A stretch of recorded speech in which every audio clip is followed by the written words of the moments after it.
وہ کھاؤں گا کیوں, میں پیسے لیتا ہی نہیں تو کھاؤں گا کہاں سے میں. میرے اللہ کا میرے اوپر ایک خاص فضل ہے, ایسی گھریلو گھر کی باتیں یا اپنی نجی باتیں بتانی نہیں چاہیے, لیکن اب پیسوں کی بات آ گئی تو بتا دوں.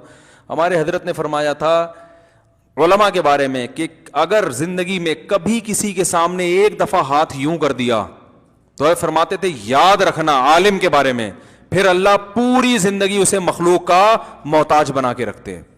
ایسا سخت جملہ ہمارے حضرت نے ہمیں سکھایا ہے نا. یہاں تک ایک اور واقعہ میں بتا دوں آپ کو. ہمارے مدرسے میں ایک طالب علم تھا جو کچھ بہت نیک تھا, پرہیزگار تھا, کنوارا تھا. کنوارے کے میں نے بتایا کہ نقصانات کنوارے پن کے بہت زیادہ ہوتے ہیں. شادی نہیں ہو رہی تھی تو وہ کسی کے عشق میں مبتلا ہو گیا. پھر لیکن حضرت کو لکھ کے دیا کہ مجھے عشق ہو گیا, یہ ہو گیا. تو بھی حضرت نے اس کو سمجھایا انسان کے بچے بنو, کیا کر ٹھیک ہے نا. تو پھر کیا ہے کہ وہ سمجھایا, لیکن حضرت نے بھی بڑا دل کیا کہ چلو اس نے بتایا تو ہے نا اپنا جرم, اور ایک نوجوان ہے اس کو سمجھایا اور طریقے بتائے کہ اس طرح سے جان چھوٹ جائے گی. پہلی کوشش تو حضرت نے بھی بتایا کہ اگر نکاح ہو جاتا ہے تو اچھی بات ہے. وہ لڑکی والے مان نہیں رہتے تو حضرت نے فرمایا کہ نہیں, وہ مان اس نہیں تھے, غریب تھا لڑکا. کیا تھا؟ غریب. تو اب چونکہ طالب علم تھا, مدرسے میں پڑھتا تھا, اس نے کسی سیٹھ صاحب سے جا کے بات کی کہ یار مجھے کوئی گھر ور دے دو کرائے پہ یا کچھ تھوڑی ماہانہ آمدن باندھ دو تاکہ وہ لوگ لڑکی والے راضی ہو جائیں. تو ہمارے حضرت مفتی رشید احمد صاحب کو جب یہ پتہ چلا نا تو اتنا غضبناک ہوئے, اسے اسی وقت مدرسے سے نکال دیا. فرمائے یہ جو عشق کا جرم ہے نا یہ قابل معافی ہے. یہ کیا ہے؟ آپ لوگ نا کہیں شروع کرتے ہیں کہ قابل معافی ہے تو مطلب یہ بھی جرم ہے, لیکن یہ میں اس کا علاج کریں گے, کچھ کوشش کریں گے. یعنی اس میں تھوڑا ایک نوجوان لڑکا ہے غلط اس میں چلا گیا, کوئی برائی کی نہیں اس نے, کوئی بھی چھیڑا بھی نہیں, اس کو ہاتھ بھی نہیں لگایا لڑکی کو.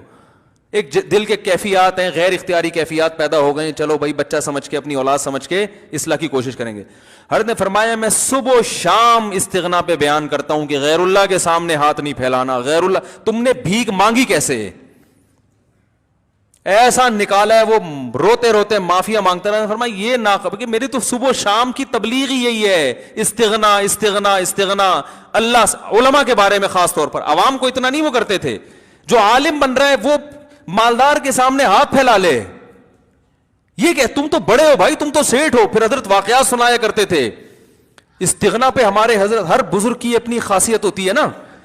ارے ہر ایک کی ایک اپنی خاص کوالٹی ہوتی ہے جس میں وہ دوسروں سے ممتاز. ہمارے جو شیخ تھے نا مفتی رشید صاحب, ان کی کوالٹی تھی استغنا. انتہائی شدید غربت میں ایسے رہتے تھے جیسے ان سے بڑا سیٹھ دنیا میں کوئی ہے ہی نہیں. یہ خاندانی بات تھی ان کے اندر.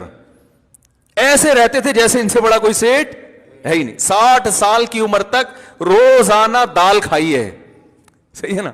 گھر میں گوشت پکانے کے پیسے نہیں. اور عہدہ کیا ہے؟ دارالعلوم کورنگی کے شیخ الحدیث, سب سے بڑا عہدہ. ایک تو دارالعلوم کورنگی پاکستان کا سب سے بڑا مدرسہ, اور شیخ الحدیث کا عہدہ سب سے بڑا. حضرت مفتی تقی عثمانی اور حضرت مفتی رفیع عثمانی صاحب نے 8 سال ان سے پڑھا ہے. 8 سال, اتنے بڑے بڑے شاگرد. فرمانے میری تنخواہ اتنی تھوڑی تھی, وہ تو ہمیں بتاتے تھے عبرت کے لیے. فرمائے بتاتے ہوئے بھی ڈر لگتا ہے ناشکری نہ ہو جائے. فرمائے میری تنخواہ اتنی تھوڑی تھی, اس وقت مدارس کے حالات بہت خراب تھے. کہا کہ اتنی تھوڑی. ایک دفعہ حضرت مفتی محمد شفیع صاحب رحمہ اللہ نے فرمایا کہ ہمارے شیخ الحدیث کی تنخواہ دارالعلوم کے بیل سے بھی کم ہے. یعنی جو اس وقت زراعت بھی ہوتی تھی کورنگی میں نا, تو وہ بیل رکھے ہوئے تھے. فرمایا ان بیل پہ پھر بھی کچھ خرچ ہو جاتا ہے, اساتذہ پہ اتنی بھی تنخواہ نہیں ہے. اس میں فرمائے کہ ایک دفعہ ایک شخص آیا انڈے بیچنے کے لیے کہ بھئی آپ روزانہ کتنے انڈے خریدیں گے. انہوں نے فرمایا ہم نے کہا ہمارے پہلے سے انتظام ہے. حالانکہ فرمایا اصل بات یہ تھی ناشتے میں انڈا خریدنے کے پیسے نہیں تھے. گھر چھپڑ گا ایسے چھوٹا سا, اور سال میں ایک سفر لاہور کا ہوتا تھا اپنے شیخ کی زیارت کے لیے. فرمایا وہ تنخواہ سے تھوڑے تھوڑے پورے سال پیسے بچا کے سال میں ایک دفعہ اس قابل ہوتے تھے کہ ٹرین کے سفر سے, ٹرین کے ذریعے لاہور جائیں اور اہل اللہ کی زیارت کر کے واپس آئیں تاکہ کچھ ان سے سیکھیں. اول تو اتنا استغنا والے کو کیا سیکھنے کی ضرورت ہے بھائی, لیکن وہ کہتے تھے ہم ابھی بھی محتاج ہیں کہ ہم سیکھیں. اتنی غربت میں استغنا کیسا؟ فرمائے لوگ آ کے مجھ سے قرضے مانگتے تھے, سیٹھ صاحب پیسے ہیں. کیونکہ آج کیا ہوتا ہے, بعض دفعہ انسان ایسے نہیں مانگتا, اپنے حلیے سے نا اور شکل سے یہ شو کرتا کہ بھائی زکات دینی ہو تو صرف میں ہی مستحق ہوں, اوپر سے کہہ رہے ہوں گے نہیں بھائی ہم نے آج تک کبھی کسی کے سامنے ہاتھ نہیں پھیلایا, اللہ کا دیا بہت کچھ ہے, پھر رونا شروع کر دے گا کھڑے کھڑے. پھر کیا کرے گا؟ بعض لوگ ایسے چندہ مانگتے ہیں, کوئی اسٹائل دیکھو, جیسے ان کے گھر میں بچی کی شادی ہے نا, پیسے بھیک مانگنی ہے. ایک تو چلو غریب آدمی ہے, میں علماء کی بات کر رہا ہوں, عام آدمی کی نہیں. علماء کا تو حضرت فرماتے تھے استغنا وہ تو بادشاہوں والا ہونا چاہیے, عالم تو اللہ کا نائب ہے بھائی, فرمایا وہ تو بادشاہ, اس کا تو رزق اللہ نے, وہ دین کے کام میں لگ جائے اللہ کھلائے گا. ملا کا رزق, میں نے جو اپنے شیخ کا سب سے پہلا بیان سنا اس بیان کا نام تھا ملا کا رزق. ہم جب بھی جہاں بھی جاتے تھے مولوی بننا شروع کیا نا ہم نے, لوگ کہتے تھے کھاؤ گے کہاں سے, یہ سرٹیفکیٹ کی کوئی ویلیو ہے, نہ نیوی میں جاب ملے گی نہ آرمی میں ملے گی, اب تو خیر مل جاتی ہے, اور جو ہے کہیں بھی نہیں جاؤ گے, وہ ملا کھاؤ گے کہاں سے. ہم لوگ ہر وقت آنے سنتے تھے, باقی ہم بھی کبھی کھائیں گے کہاں سے, ٹھیک ہے, جاب تو کہیں ملے گی نہیں. مجھے 2 شوق تھے, ابھی چھوڑو کیا 2 شوق تھے. ایک تو سفر کا بہت شوق تھا, دنیا میں گھومنے کا. پاکستان نیوی میں جا رہا تھا میں تاکہ دنیا گھوم سکوں, تو وہ شوق بھی تیل ہو گیا جب مدرسے میں ہم نے کہا اب دنیا تو گھوم نہیں سکتے, لیکن وہ شوق بھی پورا ہو ہی گیا. اتنے سارے ملکوں کی سیر ہو گئی ہے, اب تھک گیا ہوں. تو حالانکہ تصور میں نہیں تھا مولوی بن کے کہاں, ہم نے کہا ملا کی دوڑ مسجد تک, ہم تو مدرسے میں جائیں گے, پڑھائیں گے بچوں کو, مسجد میں آئیں گے, پھر گھر جائیں گے. وہ نیوی جو تھا نا, میرے والد صاحب نے پوری دنیا دیکھی, چین اور آسٹریلیا کے علاوہ دنیا کا ہر ملک ہمارے والد صاحب نے دیکھا ہے. چین آسٹریلیا, پاکستان نیوی میں تھے تو ہم نے بھی کہا نیوی میں جائیں گے, گھومیں گے پھریں گے, دنیا کی سیر کریں گے. Join the navy and see the world لکھا ہوتا ہے نا اکثر, میں یہ دیکھ دیکھ کے حسرت کرتا, سی دا ورلڈ. اور اچھی بات ہے, نیوی کے نوجوان گھومتے ہیں, دنیا سے بڑا فائدہ ہوتا ہے. تو ہم جب مدرسے میں آئے ہم نے کہا دنیا گئی تیل لین, اب تو گھوم نہیں سکتے, اب تو روٹی کے لالے پڑیں گے, کیونکہ لوگ کہتے ہیں کھاؤ گے کہاں سے, اب دنیا جانا تو دور کی بات, کھائے گا کہاں سے. ہم پریشان نا, ایسے ٹھٹرنے انہیں بلی جب ٹھٹرتی ہے تو کیا حال ہوتا ہے اس کا. ہمارے حضرت کا پہلا بیان ہم نے سنا ملا کا رزق, فرمایا اللہ پہ توکل کرو, ملا کے پاس جو رزق آتا ہے نا چھپڑ پھاڑ کے آتا ہے, ٹکرے مارتا ہوا آتا ہے, ایسے ٹکر مار کے آتا ہے کہ کھا. اب حقیقت بتا رہا ہوں, وہ کہتے ہیں بھائی نہیں کھا سکتا یار, نہیں کھا سکتا, کھا. ایسے لوگ. اور ہمارے جو کے پی کے پٹھان بھائی ہیں, یہ کہیں مل جائیں, مفتی صاحب ایک چائے, پہلے یہ کھلائیں گے کھانا, بھائی کھا چکا ہوں, نہیں کھائے گا. ہے محبت, عقیدت ہے, ہر ایک کا عقیدت کا اپنا اسٹائل ہوتا ہے بھائی. تو جب وہ کہتے ہیں نا کھائے گا, مجھے فوراً یاد ہے ہمارے فرماتے تھے رزق کی پرواہ نہیں کرنا, تو وہ کھلاتے ہیں. تو نہیں تو پھر چائے, پھر چائے کی تو عادت دوبارہ اسی طرح سے, میں تو چھوڑ دی تھی چائے. اب یہی ہے کہ بھائی ہر جگہ جاؤ چائے چائے چائے, تو آدمی کہتے چلو یار وہی ہے, تھوڑا سا سٹا ہم نے بھی لگا لیا تو کیا ہو. اب لوگ کہتے ہیں ادھر آپ نے بیانات چائے کے خلاف کیے, ادھر خود پی رہے تھے آپ. تو بھائی چائے نہیں پلائیں گے تو پھر وہ لسی لے آئے گا, وہ لسی کا تو چائے تو پھر بھی اپنا کھانچا خود بنا کے دائیں بائیں نکل جاتی ہے نا, لسی کا ایڈجسٹ کہاں ہوگی وہ. تو کیا بات چل رہی تھی یار, کہاں سے کہاں چلے گی, جلدی سے بات کو سمیٹتا ہوں, بہت لمبا بیان ہو گیا. تو ہمارے دوسرا تھا یعنی سفر کا شوق نا, دوسرا شوق وہی تھا جو ہو گیا الحمدللہ کافی.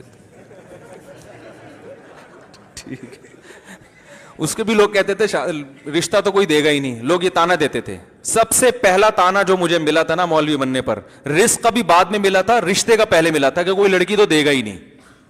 ہمارے خاندان میں سارے ماشاءاللہ پڑھے لکھے لوگ ہیں, تو وہ سب سے پہلا تانا یہ ملا تھا کہ رشتہ نہیں کوئی دے گا, اور دوسرا تانا کھاؤ گے کہاں سے. تو ہمارے اندر فرمایا اللہ پہ توکل. تو ہمارے حضرت اس کے بہت سخت پابند تھے کہ علماء کے بارے میں دیکھو, کوئی ضرورت مند ہو, محتاج ہو, اگر وہ بیچارہ کسی کے سامنے اپنی حاجت بیان کر لے تو ہر ایک کو ایک ہی لاٹھی سے نہیں ہانکنا چاہیے, ہر ایک کا ایک جیسا توکل نہیں ہوتا. لیکن علماء کے بارے میں کہتے تھے کہ کسی سیٹھ کے سامنے کبھی, ارے آج تو آپ جہاز میں تھے نا ساتھ ہمارے, آپ ہی تھے, یہ بھائی بیٹھے ہوئے ہیں, ابے یہ جو آپ پیچھے دیکھ رہے ہیں آپ, یا سامنے یہ نہیں سمجھ میں آئے گا, بعد میں سمجھاؤں گا ان کو.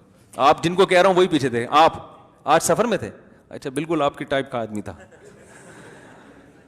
تو بالکل ہم حضرت فرمایا کرتے تھے علماء کے لیے نا, کسی کے سامنے ہاتھ اپنی احتیاط ظاہر نہیں کرنا, بھوکے مر جاؤ. تو حضرت پھر اپنے بتاتے تھے کہ میں دال کھا رہے ہیں روزانہ, کہ ایک دن مہمان آیا, کہنے لگا, اس کو بھی کہہ رہے ہیں ہم نے رکھ لیا گھر میں, تو مہمان کو تو اچھا کھلا دیتے ہیں نا, ہم نے بھی دال, کہتے ہیں اس نے برداشت کیا, بھائی دال ایک دفعہ اتفاق سے بچی بھی ہوگی, کھلا رہے ہیں, اگلے ٹائم پہ کچھ اچھا آ جائے, اگلے ٹائم پہ پھر دال. پھر دال. تو کہنے لگا اب جب بھی آپ کے گھر آؤ دال ہی پکی ہوتی ہے. وہ بھی کوئی اسٹریٹ فارورڈ قسم کا آدمی تھا. حضرت نے فرمایا, حضرت فرماتے ہیں اس کے بتانے کے بعد ہماری توجہ گئی ہے کہ کتنے دن سے دال کھا رہے ہیں, ورنہ ہماری اس طرف توجہ بھی نہیں تھی. تو پھر فرماتے ہیں میں نے اس سے بولا حلال اتنا ہی ملتا ہے. حضرت نے کہا اب دیکھو کوئی ہم جیسا نالائق ہوتا تو کیا کہتا ہے, بھائی کیا کریں بس اب کیا ہے مدرسے کی تنخواہوں میں آپ کو پتہ ہے کیا گزارا ہوتا ہے, تھوڑا سا ایسے کر کے نا تاکہ یہ جیب سے کچھ ہدیہ اور نذرانہ نکال کے دے. یہ اسٹائل ہوتا ہے مانگنے کا. ایک اسٹائل ہوتا ہے بھائی ذرا 50 روپے دے دو, یہ پھر بھی جائز اسٹائل ہے, اچھا اسٹائل ہے کہ بھائی جو چیز جو دل میں ہے وہی زبان پہ, یار پیسے نہیں ہے یار ذرا کچھ ہمارا بھی خیال کرو, کچھ ہدیہ ودیہ بھی کبھی دے دیا کرو. ٹھیک ہے, غلط ہے یہ بھی لیکن اتنا غلط نہیں ہے. اور ایک طریقہ یہ ہوتا ہے کہ منہ سے تو یہ شو کر رہے ہم کسی سے مانگتے نہیں ہیں, لیکن ایٹیٹیوڈ ایسا ہے, ایکسپریشن چہرے کے ایسے ہیں کہ جس سے لگ رہا ہے کہ بھائی دے دے یار مر جاؤں گا ورنہ. تو یہ بھی گھٹیا طریقہ ہے. تو وہ حضرت فرماتے ہیں اس کے بتانے کے بعد ہماری توجہ اس طرف گئی کہ کیا روزانہ کیا پک رہا ہے. اب تعویل تو کر نہیں سکتے تھے کہ بھئی ڈاکٹر نے کہا دال کھایا کرو روزانہ, تو نے فرمایا ہم نے کہا حلال.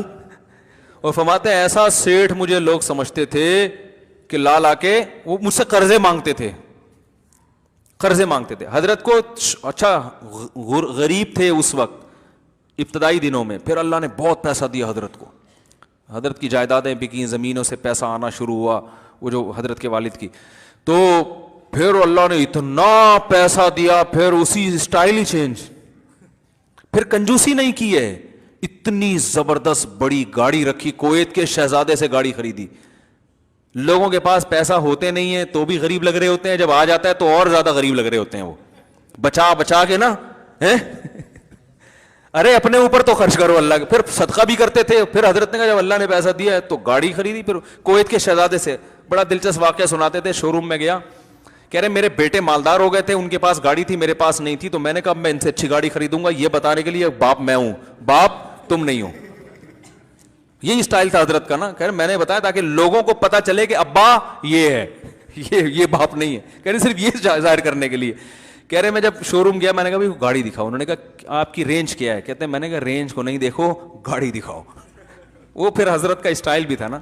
تو خیر گاڑی خریدی, گھر نہیں بنایا, گھر کرائے کا ہی رکھا, جو مدرسے کا گھر تھا وہی رہا. کہا مسافر خانہ ہے, اس کو ڈیکوریٹ بہت اچھا کر لیا, بہت شاندار. حضرت کے گھر جا کے ایسا لگتا تھا جیسے پتہ نہیں کسی شاہی شیش محل میں آ گئے ہیں.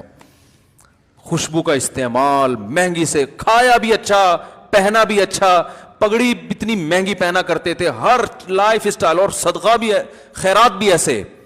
ایسے نوٹوں کی گھڑیاں ایک دن ہمارے سامنے رکھی ہوئی تھی میز پہ. فرمایا یہ ابھی چند سیکنڈ کے لیے میری ملکیت میں ہے, اس کے بعد یہ فی سبیل اللہ پارسل, گنتا نہیں ہوں, اپنے خرچے نکال کے جتنا ہے سارا فی سبیل اللہ. تو یہ سیٹھوں کی طرح زندگی گزاری.